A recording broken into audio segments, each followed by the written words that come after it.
歡迎大家嚟到世界360。加拿大統計局公布2026年第一季無力償還債務嘅個案呢，總共係有38,553宗，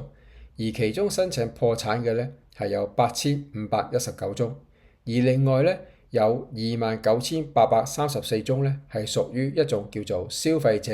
債務償還方案嘅一種個案處理嚟嘅。嗱，其實呢兩者有乜分別呢？首先我哋講後者啦，呢一個叫做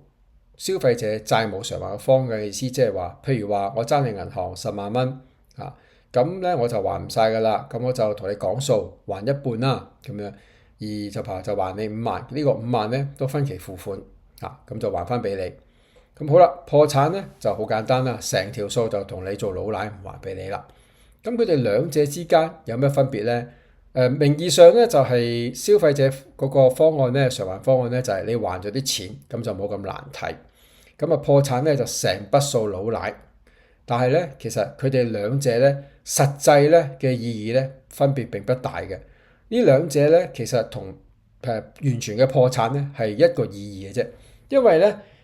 當你採取呢一個償還方案嘅時候咧，其實你都係爭咗你嘅嗰個銀行啊，或者啲信用卡公司嘅錢，你還唔到嘅。咁其實喺佢哋嘅眼中咧，喺佢哋嘅呢個信用報告裡面咧，無論你係行邊一個方案都好啦，你都係打落去最差信貸嗰個評級裡面噶啦，唔會好噶啦。其實當你採用呢個償還方案嗰陣咧，名義上你還咗啲錢，心理上做咗啲嘢，但係其實喺借個方嗰邊咧，喺佢眼中咧，你都只不過係一個老賴嚟嘅啫。咁但係佢點解要咁樣做咧？咁就好過1蚊都冇得剩啊！咁就可以氹下你啲呢個債仔還翻啲俾佢，等佢唔好揸都冇。但係其實你同一個破產嘅人係冇分別嘅。咁所以點解我哋嘅標題講到就係話一年有超過15萬人破產咧？個道理就喺呢一度啦。嗱，因為當我哋知道其實你採用消費者償還方案，其實個結果嘅意義係同一個真正破產嘅人分別唔大嘅時候咧，呢個一季所公布嘅38,553個個案咧，我哋就可以以呢個基準做去預估，一年咧就有超過15萬人咧，其實名義上咧係宣布咗破產嘅嚇。咁我哋再睇一睇另一個數字啦。嗱，呢度咧就係講緊2013年至2024年嘅一個債務無力償還嘅一個統計啦。嗱，我哋睇到咧，之前喺2013年至2019年啦，都係好咁樣上升咗。咁後嚟2020年嗰陣咧就跌咗落去，但係咧佢而家一路咁樣緩步咁上升翻上嚟嘅。而個上升嘅速度咧，差唔多係12%咁樣。而呢個速度咧上升嘅咧，簡直係佢 GDP 2% 嘅6倍咁多嘅嚇。咁好啦，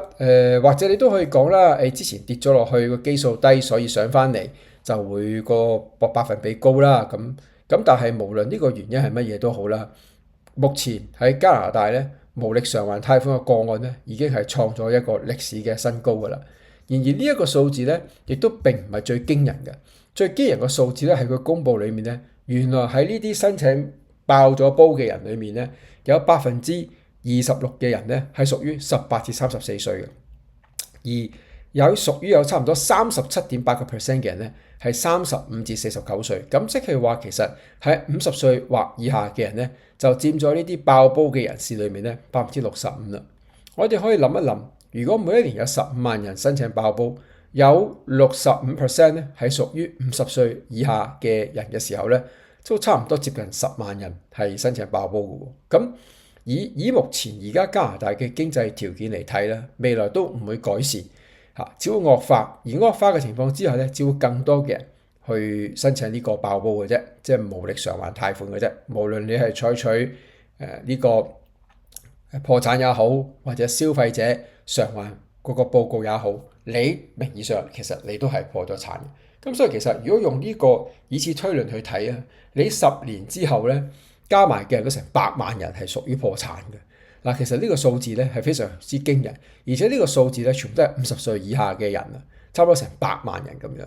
咁你知咧，一成為老賴之後，你就都好難翻身噶啦。你本身已經冇咗個信譽喺度，咁你出去揾嘢做都好困難噶啦。你就攞唔到信用卡，有啲工要查下你個信貸嗰個評分嘅，你等一世都冇咗嘅。講真，其實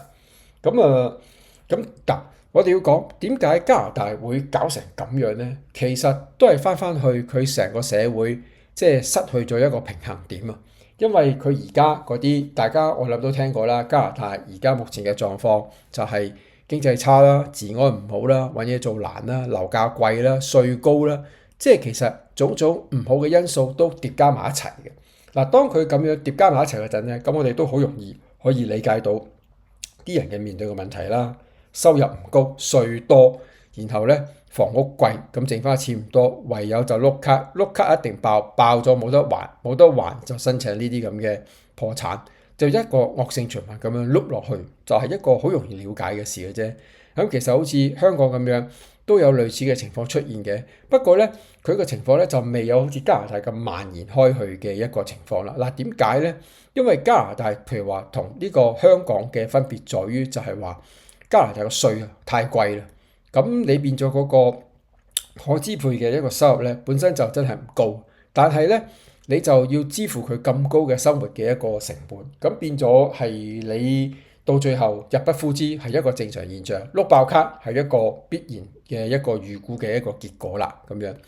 咁而睇展望未來嘅話，佢究竟有冇辦法去改善咧？咁我哋目前嚟睇啊，就佢係冇辦法去改善呢個狀況嘅，因為佢哋本身有幾個因素啦，已經冇辦法再去改善嘅。嗱，譬如話，首先第一樣嘢就係佢哋嘅經濟動能冇咗啦，因為佢一直以嚟都係靠移民咁樣去湧入去靠人，即係食人血饅頭嘅飯。而第二點咧就係加拿大其實過去呢10幾年咧都係靠地產嚟發圍嘅。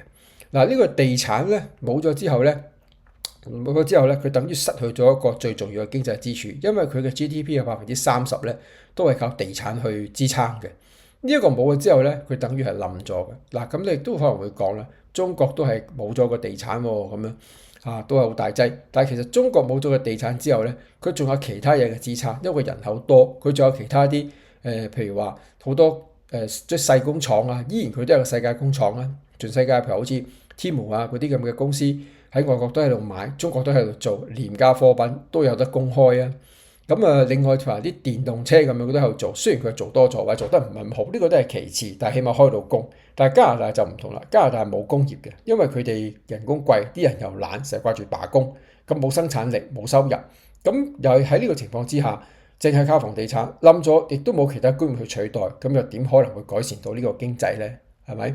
咁而第三點咧就係佢太多嘅難民湧入嚟啦，因為佢而家差唔多，如果估計佢政府公布一個數字啊，但係其實市面上應該都有200-300萬嘅難民喺市面上流浪嘅。咁呢啲難民咧又唔生產嘅，佢哋就唔會做嘢嘅，就靠政府攞你啲錢嘅啫。咁食物銀行政府又攞錢，咁過日子嘅啫。所以喺呢3個因素之下咧，經濟根本係唔會有得到任何改善嘅。咁喺咁嘅情況之下，咁又點可能第時破產嘅人數、申請債務重組嘅人數會係減少嘅咧？